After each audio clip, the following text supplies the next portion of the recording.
যে নিজের ক্ষমতাকে আজ জীবন নিজের হাতের মধ্যে রাখার জন্য যেমন ইচ্ছা তেমন ভাবে তিনি দেশ পরিচালনা করেছেন, শুধুমাত্র আইন শৃঙ্খলা বাহিনীকে কবজার মধ্যে। দলের যিনি নেত্রী তিনি ৬-৭ বছর বন্দী। এই বিজয়ের পর তার মুক্তি হলো। এরপরে 14-এর আন্দোলন, 13-র আন্দোলন, 15-র আন্দোলন, কোন আন্দোলনে আমাদের জাতীয়তাবাদী শক্তির, আমাদের বিএনপি, আমাদের অঙ্গ সংগঠন, যুব দল, ছাত্র দল, স্বেচ্ছাসেবক দল, শ্রমিক দল কে জীবন দেয়নি? বিশ্ববিদ্যালয়ের যে ছেলেটি ফার্স্ট ইয়ারে পড়ে বা ইন্টারমিডিয়েটে, সে আর কতটুকু রাজনীতি বোঝে? কিন্তু একটু বুঝেছে যে আমরা বন্দী আছি, আমরা বাজারে যাই, স্কুলে যাই, কলেজে যাই, কিন্তু আমরা কেউ স্বাধীন না। ওই বাচ্চা ছেলেমেয়েগুলো বুঝেছিল। তাই বাপ মাকে কাঁদিয়ে, বাপ মাকে সাথে নিয়ে ওরা রাস্তায় দাঁড়িয়েছে। তারপরেও শেখ হাসিনা তার ঘাতক বাহিনীকে বলেছে কেউ যেন দাঁড়াতে না পারে, আমি যেন মিছিলের শব্দ না পাই। বাংলাদেশ এত দিন রক্ত ঝরিয়ে নিজের স্বাধীনতা রক্ষা করেছে। ব্রিটিশের বিরুদ্ধে 100 বছর ফরাইজি আন্দোলন হয়েছে, এরপরে ওয়াহাবি আন্দোলন হয়েছে, কত বিদ্রোহ হয়েছে, তারপরে 200 বছরের মাথায় বিতাড়িত, পাকিস্তানকে 23 বছরের মাথায় বিতাড়িত। সেখানে দেশের একজন কুখ্যাত শাসক, যে কোনো ভদ্রতা জানে না, যে কোনো শিষ্টাচার জানে না, যে জনগণের অধিকার দিতে হবে এটা জানে না, যে নিজের মতো করে গণতন্ত্রের ব্যাখ্যা দিয়েছে, যে নিজের মতো করে কাটাছাটা করে সংবিধান বানিয়েছে, যে নিজের ক্ষমতাকে আজ জীবন নিজের হাতের মধ্যে রাখার জন্য যেমন ইচ্ছা তেমন ভাবে তিনি দেশ পরিচালনা করেছেন, শুধুমাত্র আইন শৃঙ্খলা বাহিনীকে কবজার মধ্যে।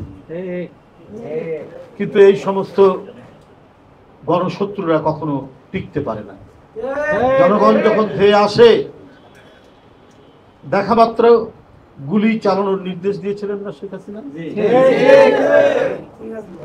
নির্দ্বিধায় তার পুলিশ গুলি চালিয়েছে শিশু বাচ্চাদের উপর, আর খেটে খাওয়া এই শ্রমিকদের উপর। মানুষের যদি ন্যূনতম মানবতা বোধ থাকে তাহলে এদের উপর গুলি চালাতে পারে। টিয়ার গ্যাস মারতো, পানি ছুটতো, গরম পানি ছুটতো। পৃথিবীতে আমরা দেখি একটা ডেমনস্ট্রেশন, একটা বিক্ষোভকে পুলিশ কিভাবে সামাল দেয়। আর এখানে আমি এমনও শুনেছি যে উনি যখন বিমানে বা হেলিকপ্টারে করে পালাচ্ছেন, তখনও নির্দেশ দিচ্ছিলেন যে তোমরা রাস্তাঘাট দেখো, পরিষ্কার করো, গুলি চালিয়ে মানে বিতাড়িত করো। উনার তো ঘন্টা বেজে গেছে, সেই ঘন্টা শেখ হাসিনা শুনে না, উনাকে না শুনলেও উনাকে ছেড়ে পালাতে। আমরা সবসময় বলছি, তখন আমাদেরকে কারাগারে নিয়ে যাচ্ছে, রিমান্ডের মধ্যে রাখছে, কত অত্যাচার উৎপীড়ন করেছে এখানে যারা বসে আছে প্রত্যেকে।